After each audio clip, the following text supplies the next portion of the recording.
வணக்கம் நண்பர்களே. நான் ஜெயம் டைம் சார்பாக கார்த்திக் பேசுறேன். இன்னைக்கு தமிழக முதல்வரா தாவேகா தலைவர் விஜய் முதல்வரா பதவி ஏற்றிருக்காரு. அதுக்கு ஒரு முக்கிய பங்கு வகிக்கும் அளவுக்கு காங்கிரஸ் கட்சிங்கிறது இன்னைக்கு அமைஞ்சிருக்கு. அதை பத்தி இவங்களோட அலையன்ஸ் பத்தி பேசுறதுக்காக Indian national Congress committee Srirangam தலைவர் கோபி நம்மளோட இருக்காரு. இப்போ அவர்கிட்ட இந்த நகர்வை பத்தி, காங்கிரஸோட எதிர்கால திட்டம் பத்தி, ஏன்னா இன்னைக்கு ஒரு முக்கிய கட்டத்துல காங்கிரஸ்ங்கிறது இருக்காங்க, அதை பத்தியும் நாம இப்போ விவாதிக்கலாம். வணக்கம் கோபி, எங்கள் அரங்கத்திற்கு வந்ததுக்கு முதல்ல நன்றி. கேள்விகளை கேட்கலாமா? தாராளமாக. முதலில் நான் வாழ்த்து தெரிவிச்சுக்கிறேன். இன்னைக்கு காங்கிரஸ் இன்று தமிழகத்தில் ஆட்சி அமைய ஒரு முக்கிய பங்கு வகிக்குது. நீங்க எப்படி பாக்குறீங்க அதை? இந்த தருணத்துல தமிழக மக்கள் அனைவருக்கும் ஒரு மிகுந்த மகிழ்ச்சியான ஒரு தருணத்தை அமைத்து கொடுத்த தாவேகா தலைவர் முதல்வர் பதவியேற்ற விஜய் அவர்களுக்கு வாழ்த்துக்களையும், தமிழக மக்கள் அனைவருக்கும் மனமார்ந்த வாழ்த்துக்களையும் காங்கிரஸ் கட்சி சார்பாக தெரிவித்துக் கொள்கிறேன். மேலும் இந்த காங்கிரஸ் கட்சி கடந்த பேட்டியில நம்ம குறிப்பிட்டிருந்தோம், தேர்தலுக்கு பின்னாடி இந்த காங்கிரஸ் கட்சியோட நிலைப்பாடு வித்தியாசமாக இருக்கும் என்பது நான் ஏற்கனவே உங்கள்கிட்ட கூறியிருந்தேன். அந்த நிலைமையில தான் இந்த சூழல் ஏற்பட்டிருக்கின்றது. எங்களுக்கெல்லாம் ஒரு மிகுந்த மகிழ்ச்சியான தருணமா நாங்கள் இதை எதிர்பார்க்கிறோம். இது நாங்கள் எதிர்பார்த்த ஒன்று தான். காங்கிரஸ் கட்சியுடைய அனைத்து தரப்பட்ட தொண்டர்களும், கடைகோடி தொண்டர்களும் எதிர்பார்த்த மகிழ்ச்சியான தருணமா இந்த சந்தர்ப்பத்தை நாங்க பார்க்கிறோம். சரி, சந்தோஷம். அது இப்போ காங்கிரஸோட தேவால இன்னைக்கு தாவேகா ஆட்சி அமைக்குது. இப்போ மாண்புமிகு பிரதமர் மோடி ஐயா என்ன சொல்லியிருக்காருன்னா, காங்கிரஸ் முதுகில் குத்தி இருக்கு, டிஎம்கேவை முதுகில குத்தி இருக்கு அப்படின்னு சொல்றாரு.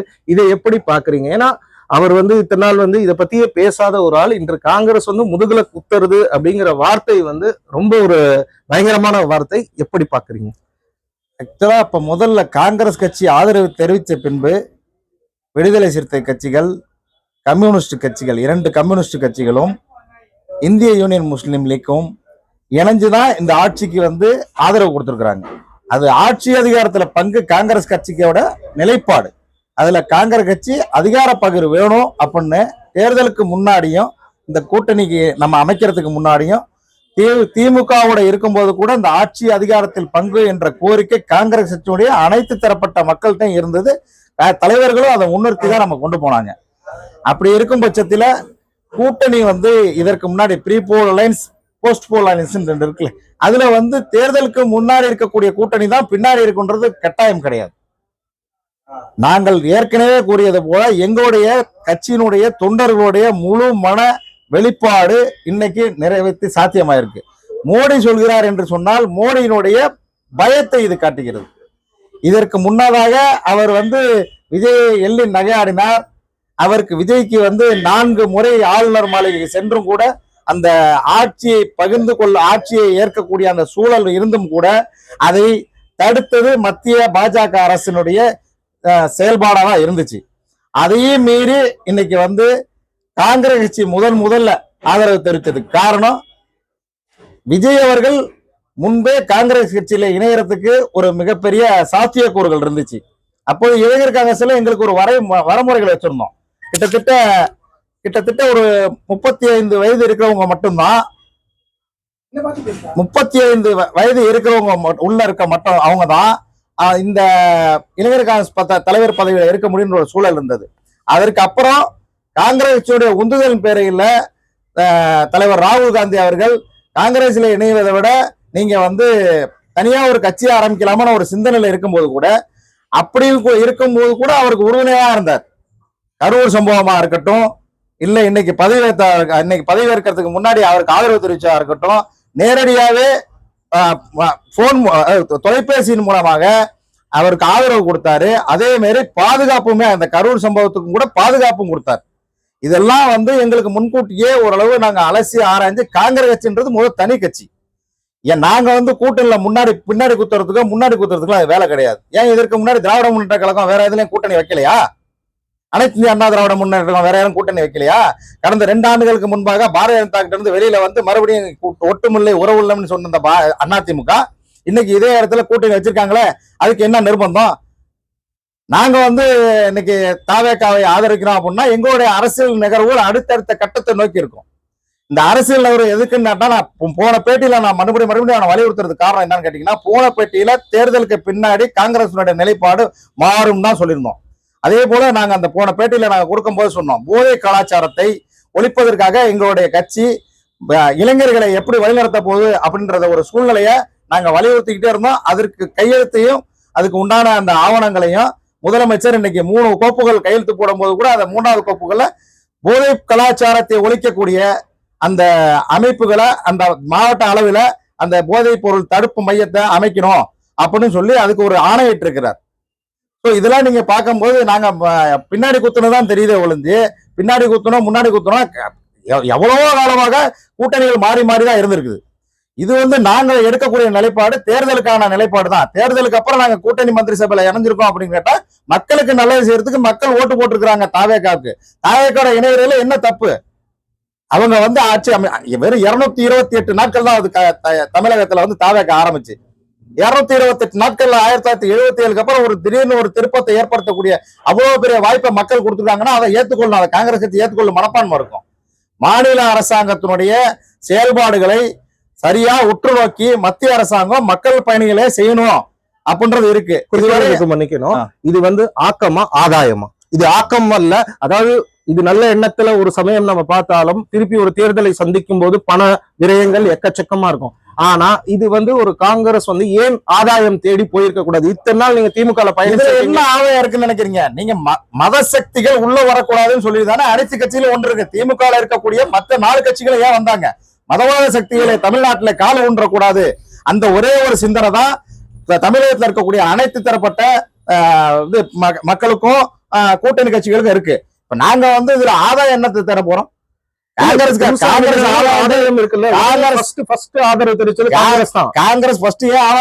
ஆதரவு தெரிவிச்சது இந்த மத சக்திகள் உள்ள கொண்டு வராம இருக்கிறதுக்கு ஒரு மூத்த சக்தியான காங்கிரஸ் கட்சி முதல் ஆதரவு தெரிவிச்சதுக்கு அப்புறம் தான் அடுத்த கட்சிகள் வந்துச்சு.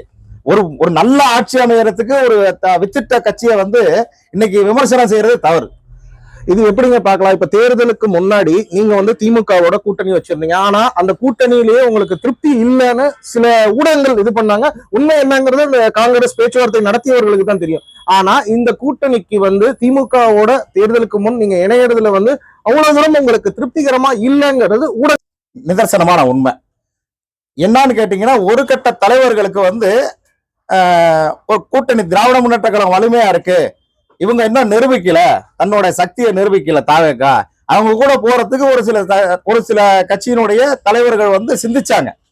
ராகுல் காந்தி படிச்சு சொன்னாரு, கொஞ்சம் கன்சிடர் பண்ணுங்க, நீங்க வந்து மாற்று சக்தியா உருவாக்கக்கூடிய வாய்ப்பு இருக்கு, இதெல்லாம் தெரிஞ்சதுனால சொல்றேன்னு சொன்னார். பட் தமிழக அரசியல்ல வந்து இந்த களத்தை நேரடியா பார்த்த தலைவர்கள் எல்லாமே ராகுல் காந்திட்ட போய் திராவிட முன்னேற்ற கழகத்தோடு தான் கூட்டணி இருக்கும் நம்ம அப்படின்னு வலியுறுத்த காரணத்தினாலே நாங்க வந்து அந்த கூட்டணி வைக்க வேண்டிய சூழல் ஏற்பட்டுச்சு. ஆனால் காங்கிரஸ் கட்சிக்குள்ள இருக்கக்கூடிய பெரும்பான்மையான 2ஆம் கட்ட கடைகோடி தொண்டன்ல இருந்து அனைவருக்குமே இந்த கூட்டணியில இருந்து நம்ம வெளியில வந்து சுதந்திரமா தனியா கூட நிக்கலாம், கடைகோடியில இருக்கக்கூடிய ஒரு தொகுதியிலேயே காங்கிரஸோட கை சின்னம் இருக்கணும், அந்த நிறுவனத்தை நம்ம உருவாக்கணும் அப்படின்ற எண்ணங்கள் தான் இருந்துச்சு. அப்ப தாவேகோட சேரலனாலும் பரவாயில்ல, தனியா நிக்கணும்னு எங்களுக்கு எண்ணம் கூட இருந்துச்சு. ஏன்னா நாங்க சுதந்திரம் வாங்கி கொடுத்த கட்சி சுதந்திரமா இருக்கும்னு நினைக்கிறோம் நாங்க. அது சரிங்க. ஆனா இப்ப போனது வந்து பல விமர்சனங்களுக்கு உள்ளாக்குதா இல்லையா? ஏன்னா ஒரு சைடு நான் திருப்பி சொல்றேன், அது நல்லதுன்னு நீங்க எந்த வகையில விமர்சனம் இல்லைன்னு சொல்றீங்க? நாங்க மத்தியில ஆட்சியில் அமைக்கும் போது 10 ஆண்டு காலமா இதே திராவிட முன்னேற்ற ஆட்சியில இருந்துச்சு. அப்ப அதுக்கப்புறம் திருப்பி 1 ஆண்டுக்கு வெளில வந்துச்சு. அப்ப அந்த விமர்சனம் எல்லாம் வந்து அது கிடக்கலையா? சரிங்க. இப்போ நீங்க வந்து ஓட் பேங்க் போன தடவை இந்த 5 தொகுதிகள் நீங்க வெற்றி பெற்றீங்க. திமுக தயவு இல்லாம நீங்க வெற்றி பெற்றிருப்பீங்களா? அதேதான் கேட்கறேன். கிட்டத்தட்ட 50 சில தொகுதியில வந்து காங்கிரஸோட தயவு இல்லாம திமுக வந்துருச்சா? எல்லாமே இருக்குங்க. அப்படிங்கும் போது இது உடனே எடுத்தது இல்ல, இதுக்கு வந்து அதாவது ஸ்டாலின் வந்து அந்த பக்கம் இருந்தாரு, அவரே போகட்டும் ஆட்சி அமைக்கணுங்கிற அந்த பெருந்தன்மை இல்லையே. இது உடனே எடுத்த முடிவு இல்ல, காலம் தாழ்த்தி எடுத்த முடிவு. உடனே எடுத்திருந்தா ஆட்சி அதிகாரத்துல என்னால நான் பாதி பங்கு வந்திருப்போம். கிட்டத்தட்ட 80 சீட்டு தரத்துக்கு தயாரா இருந்தாங்க. 50 எம்எல்ஏக்கள் கிட்டத்தட்ட நாங்க வந்திருப்போம். 10 மந்திரி வந்திருப்போம். துணை முதலமைச்சரா இருப்போம். இதெல்லாம் சூழ்நிலை கருத்து. இன்னும் சொல்ல போனோம்னா இதெல்லாம் திராவிட முன்னேற்ற கழகத்தினால சேர்ந்ததுனால எங்களால வந்து பறி போச்சுன்னு நாங்க சொல்றோம். அதை எப்படிங்க சொல்லுவீங்க? ஏன்னா இந்த 5 தொகுதி ரெண்டுமே இன்டர்டிபெண்டன்ட் தான் சார். திமுகக்கும் காங்கிரஸோட தேவை ஓட்டு வங்கியில தேவை, காங்கிரசுக்கும் அதே திமுகவோட கூட்டணின்னு வச்சுட்டோம்னா ஒரு தயவு தேவை. இப்ப திருப்பத்தூர் தொகுதி நினைக்கிறேன் பெரிய கருப்பன் ஒரு ஓட்டுல தோத்து இருக்கிறாரு. பல இடங்கள்ல 200 ஓட்டுல தோத்து இருக்கிறாங்க. இது மாதிரி இருக்கும்போது காங்கிரஸ் உடைய கிட்டத்தட்ட அந்த 5% வாக்குன்னா எவ்வளவு இருக்கும் பாருங்க. அந்த 5% வாக்குனால கிட்டத்தட்ட திராவிட முன்னேற்ற கழகம் 12-15 வருஷமா காங்கிரஸ் ஆட்சியில இல்லாம கூட தமிழகத்துல வந்து நாங்க ஆட்சி அமைக்க முடியாத சூழ்நிலை கூட அவங்களுக்கு உறுதுணையாகவும் ஆதரவா இருந்திருக்கிறோம். அப்படி பார்க்கும்போது முன்னாள் முதல்வர் ஸ்டாலின் ஐயா சொல்லி இருக்காரு, பிரதமர் வேட்பாளரா ராகுல் காந்தியை அறிவிச்சாரு. உங்களுக்கும் அது தெரிஞ்சிருக்கும், நிச்சயம் தெரிஞ்சிருக்காம. வேற யாரும் அறிவிப்பீங்க? நீங்க உங்கள்ட்ட வேட்பாளர் இருக்காங்களா? இல்ல, நீங்க அறிவிச்சாருங்கும் போது அந்த முன்னிலைப்படுத்துற அந்த முன்னிலை யோசனை ஸ்டாலினுக்கு தானே வந்தது. நீங்க வேற தலைவர்கள் கிடையாதுங்க. நீங்க ஒட்டுமொத்தமான மதசக்திகளை எதிர்த்து குரல் கொடுக்க வேண்டிய ஒரே இடத்துல இருக்கிறது இந்த நேரு குடும்பம் தான். இன்றைய காலகட்டத்துல இன்னைக்கு இந்தியாவை வந்து வலிமையா வச்சிருக்கிறதுக்கும் காப்பாத்துறதுக்கும் ஒரே ஒரு குடும்பம் இருக்குன்னா அது நேரு குடும்பம் தான். நீங்க அது குடும்ப அரசியலா பார்க்க கூடாது, தியாக அரசியலா தான் பார்க்கணும். இதுவரை இந்திய திருநாட்டுல வந்து தியாகம் பண்ணி வாழ்ந்த ஒரே கட்சி காங்கிரஸ் கட்சி. அந்த கட்சியில இருந்து ஒரு பிரதமர் வேட்பாளர் சொன்னா அது ஸ்டாலின் அவர்களுக்கு தான் பெருமை. இது எப்படிங்க சொல்லலாம்? ஏன்னா முன்னிறுத்துறாரு இல்லைங்க, அவ்வளவு ஒரு நட்பு இருக்கு, அவ்வளவு புரிதல் இருந்ததுனால தானங்க அவர் அப்படி சொன்னாரு. ஆமா, புரிதல் இருந்துச்சு, எங்களுக்கும் அவங்க கூட புரிதல் இருந்துச்சு, நல்ல புரிதல். இன்னைக்கு என்ன புரிதல் இல்லாம இருக்குது? அவரே தான் ஒத்துக்கிறாரு. இன்னைக்கு தாவேகா தலைவரை பதவியேற்க ஆளுநர் அழைக்க வேண்டும் சொல்லி அவரே தான் பேட்டி கொடுத்திருக்காரு. சரி, இப்போ எனக்கு இன்னொரு முக்கிய கேள்வி. அதாவது இந்த தேர்தல் முடிவுகள் வந்துச்சு, 108 தொகுதியில தாவேகா வந்து வென்றது, காங்கிரஸ் வந்து 5 தொகுதியில வென்றது. இந்த ஒரு அலையன்ஸ முன்னெடுத்தது வந்து காங்கிரஸ் உடைய ஸ்போக் பர்சன் மிஸ்டர் வேலுச்சாமி அப்படின்னு சொல்றாங்க. இது எப்படி பாக்குறீங்க? ஒரு வகையில நிதர்சனமான வேலுச்சாமி அண்ணன் மட்டும் கிடையாது, அவரோட குரல் வந்து வலிமையா ஒழிச்சிச்சு. அது வந்து தொண்டர்களோட கருத்துக்களை வந்து சுதந்திரமா வந்து அவர் சொன்னாரு. கட்சியினுடைய எங்களை போல தலைவர்கள் எல்லாம் நேரடியா சுதந்திரம் இல்லாம சுதந்திரமா நாங்க சொல்ல முடியாது. காரணம் கட்டுப்பாட்டுக்கு கீழே நாங்க இருக்கிறோம். அவரு சொல்றாருன்னு கேட்டீங்கன்னா ஒரு தமிழகத்தினுடைய ஒரு மிகப்பெரிய காங்கிரசினுடைய பேச்சாளராக இருக்காரு. அது மட்டும் இல்லாம காமராஜர் அரசியல கொஞ்சம் பார்த்தவர், அவர் கூட காமராஜர் மேல பற்று கொண்டவர். அவர் காங்கிரஸ் காமராஜர் ஆட்சி அமைக்கணும்னா நீங்க மறுபடியும் திராவிட முன்னேற்ற கழகத்துக்கு அண்ணா திராவிட முன்னேற்ற கழகம் கூட்டணி வச்சுட்டு இருந்தா எப்படி சரியா வரும்? புதுமையான ஒரு முயற்சி எடுக்கும்போது அவங்க கூட வைக்கலாமான்னு சொல்லி அவர் குரல் வலிமையா இருந்துச்சு. அந்த வலிமையை கிடைத்த பரிசா கூட கிடைக்கும். சரி, இன்னைக்கு வந்து ஒரு சட்டமன்றம், தமிழக சட்டமன்றம்ங்கிறது வந்து ஒரு தொங்கு சட்டமன்றமாகத்தான் அமைகிறது. அப்படிங்கும்போது சில விஷயங்கள் நிறைவேற்றுறது, நல்ல விஷயங்களை நிறைவேற்ற அந்த பக்கம் வந்து திமுக வந்து ஒரு எதிர்கட்சியா தடையா இருப்பாங்களா, இல்ல உங்களுக்கு வந்து ஒரு விடையா இருப்பாங்களா? இல்ல, நீங்க கடந்த காலங்களை எடுக்கும்போது கிட்டத்தட்ட 2006 போன்ற காலங்கள்ல காங்கிரஸ் கட்சியோட ஆதரவோட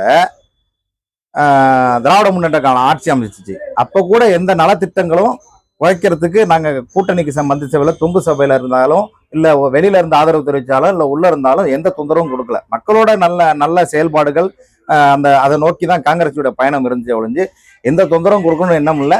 கடைசி வரையும் இந்த 5 ஆண்டு காலத்தை விஜய் அவர்கள் பூர்த்தி பண்ண மக்களுக்கு வந்து சிறந்த முறையில் பணியாற்ற காங்கிரஸ் பேர் இயக்கமும் எங்களுடைய தலைவர்களும் இன்னமும் தோளோடு தோல் நிற்பார்கள் என்பதே எங்களோட நம்பிக்கை. அதுவே சாத்தியமாகும். அடுத்தடுத்து நாடாளுமன்ற தேர்தலுக்கும் வந்து விஜய் கட்சியோட, அதாவது தாவேகாவோட ஆதரவுன்னு சொல்லியிருக்கீங்க, இதை எப்படி பாக்குறீங்க? நாடாளுமன்ற தேர்தலுக்கு மட்டுமல்ல, எங்களோட அக்ரிமெண்ட் சைன் பண்ணும் போதே நாங்க வந்து உள்ளாட்சி தேர்தல், நாடாளுமன்ற தேர்தல், ராஜ்யசபா, அந்த ராஜ்யசபா தேர்தல் போன்ற எல்லாத்திலையுமே நாங்க கூட இணைஞ்சுதான் நாங்க அனைத்திலுமே பங்கு பெறுவோம்னு தான் சொல்லியிருக்கிறோம். அந்த அக்ரிமெண்ட்லேயே கார்கேஜியை வந்து சைன் பண்ணியிருக்காரு. இது வந்து ராகுல் காந்தியினுடைய முழுக்க அவருடைய ஒப்புதல் மூலயமாவும் அவரோட எண்ணத்தோட வெளிப்பாடு தான் நாங்க பாக்குறோம். இது கிட்டத்தட்ட 2029 வரையும் நாங்க வந்து அந்த அக்ரிமெண்ட் சைன் பண்ணியிருக்கிறோம். அது மேலும் தொடர்ன்றதும் எங்களோட எண்ணமும் மக்களோட எண்ணமாகவும் கூட இருக்கலாம். அதே போல இன்னைக்கு விஜய் பதவியேற்றாரு, 3 கோப்புகள்ல கையெழுத்திட்டாரு. அதுல வந்து ஒரு முக்கிய நன்றி சொல்லும் போது எல்லா கட்சி தலைவருக்கும் சொன்னாரு. ஆனா ராகுல் காந்தி வந்து பிரதர் அப்படின்னாரு. இது கொஞ்சம் எங்களுக்கு எல்லாம் வந்து ஒரு உள்குத்து மாதிரி தெரியுது. இல்ல, அதை வந்து நீங்க அப்படி பார்க்க வேண்டியது இல்ல. உணவு பூர்வமா வரக்கூடிய ஒரு சில விஷயங்கள். நீங்க ராகுல் காந்தி, இப்ப எனக்கு ஒரு காலையில ஒரு போன் வந்துச்சு. விஜய் அவர்கள் கோட்டு போட்டுக்கிட்டு அங்க போகும்போதும் ஒரு லேடி தான் போன் பண்ணி பேசினாங்க. விஜய் அவர்கள் கோட்டு போட்டு அங்க உள்ளுக்குள்ள நுழைகிறாரு. பின்னாடி வரும்போது ராகுல் காந்தி வராரு. 2 பேரையும் பார்க்கும்போது இளம் சமுதாயத்தையே பாக்குறாங்க அவங்க. அவங்க 2 பேரும் இணைஞ்சிருந்து 2 பேரும் நடந்து வர பார்த்தாலே எங்களுக்கே எவ்வளவு பெரிய பூரிப்பு இருந்துச்சு. அந்த இளைஞர்களுக்கு எல்லாருமே அந்த யூத் அந்த யங் சாப் வந்து ஒரு பதவியில உட்கார வச்சா என்ன சந்தோஷம் இருக்குமோ அது மக்களுக்கு ஃபுல்லா இருந்துச்சு. அந்த பிரதர்ன்றது மட்டும் கிடையாது, அதுக்கு மேற்கொண்டு உறவுகள் வந்து என்ன நீடிக்குன்றதா எங்களோட சந்தோஷமான விஷயத்த நான் உங்களுக்கு பகிர்ந்துக்கிறேன். நிச்சயம் எனக்கு வந்து ஒரு வகையில இன்னைக்கு வந்து தமிழக ஆட்சி அமையறதுல குழப்பங்கள் ஒரு 10 நாளா இருந்தது. அதுக்கு வந்து ஒரு முதல் பச்சை கொடி வந்து காங்கிரஸ் தான் காட்டினாங்க. அதுக்கப்புறம் பின்னாடி எல்லா கட்சிகளும் வந்து இணைஞ்சாங்க. அதே மாதிரி தாவேகா கட்சிக்கும் ஒரு வாழ்த்துக்கள். காங்கிரஸும் ஒரு அடுத்த கட்ட நகர்வுக்கு போயிருக்காங்க அப்படின்னு நான் எண்றேன். மற்ற கட்சிகளும் அடுத்த கட்டத்துக்கு நகர்ந்து வர்றாங்க. எல்லோருக்கும் வாழ்த்துக்கள். தாவேகா ஆட்சிக்கு சிறப்பான ஒரு வாழ்த்துக்கள். ஏன்னா களம் கண்ட முதல் தேர்தலிலேயே வந்து ஒரு பெரிய அளவு ஒரு வாக்கு வங்கியிலிருந்து எல்லாத்தையுமே அவங்க வந்து சேர்த்திருக்காங்க. ஆனா அதுக்கு ஒரு பக்கபலமா காங்கிரஸ் அமைந்ததை பொறுத்த வரைக்கும் உங்க கட்சி சார்புக்கு, அதாவது கட்சி சார்பில் இருக்கிற மக்களும் இதை வந்து பரிந்துரை செய்த அனைவருக்கும் எங்களோட நன்றி. நீங்க தாவேகா ஆட்சி எப்படி அமைய வேண்டும்னு சொல்லுங்க. நீங்க சொன்னீங்க இது இடையூறுகள்லாம் இல்ல, முழுக்க முழுக்க சூழ்ச்சியாக நடந்துச்சு. நீங்க தாவேகா ஆட்சி அமைக்க விடாம மிக மிக சூழ்ச்சி நடந்துச்சு. அதே மாரி ராகுல் காந்தி களம் காண்டார். தமிழ்நாட்டுல கிங் மேக்கர்னு பேர் எடுத்தாங்க. அகில இந்திய லெவல்ல தமிழ்நாட்டுல கிங் மேக்கர்னு பேர் எடுத்த பெருந்தலைவர் காமராஜர் அவர்களை போல இன்னைக்கு கிங் மேக்கரா உருவெடுத்திருக்கிறாரு தலைவர் ராகுல் காந்தி. அவருடைய பெரும் முயற்சி தான் விஜய்க்காக களம் இறங்கிய ராகுல்னு ஒரு தலைப்பு செய்தியை வந்துச்சு. அந்த செய்தியை நிரூபித்து காமிச்சு தலைவர் ராகுல் காந்தி அவர்கள் கார்கே அவர்கள் மூலியமாக கூட்டணிக்கு மதசார்பற்ற அந்த கூட்டணியில இருக்கக்கூடிய நபர்களை நேரடியா பேசி இன்றைய காலகட்டத்தில் இந்த சூழல்ல இந்த மகிழ்ச்சியான தருணத்துல தாவேகா ஆட்சி அமைத்திருப்பது காங்கிரஸுடைய மிகப்பெரிய ஒரு உழைப்பா கூட இருக்கும். அதே சமயத்துல வரக்கூடிய நிறைய சவால்களையும் எதிர்கொள்ள வேண்டிய சூழ்நிலை. ஏன்னா எப்பவுமே சொல்லுவாங்க எதிர்கட்சிகள் வலுவா இருந்துச்சுன்னா தான் ஜனநாயகத்துல மேல கொஞ்சம் நல்லா இருக்கும் அப்படின்னு சொல்லுவாங்க. அது மாதிரி எதிர்கட்சி மிக வலுவா இருக்கு. இன்னும் சொன்னா ஆண்ட 2 எதிர்கட்சிகளும் எதிரில் உட்காடுறாங்க.